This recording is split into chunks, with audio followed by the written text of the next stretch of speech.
Hello, in this video I'm gonna show you how you can pair your JBL Tuner XL with any iPhone or iPad.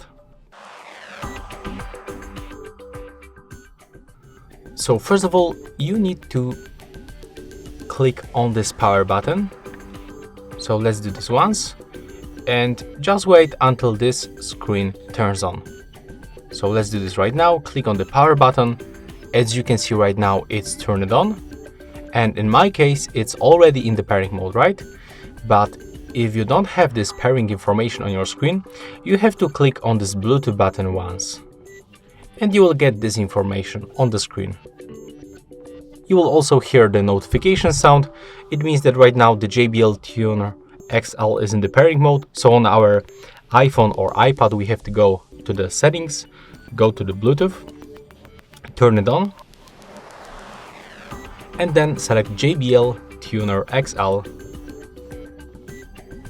Click on it once and now just wait. As you can see, we are successfully connected with our JBL Tuner XL and our iOS device. In this case, I'm using the iPhone XR. So that's all for this video. Hope you like it.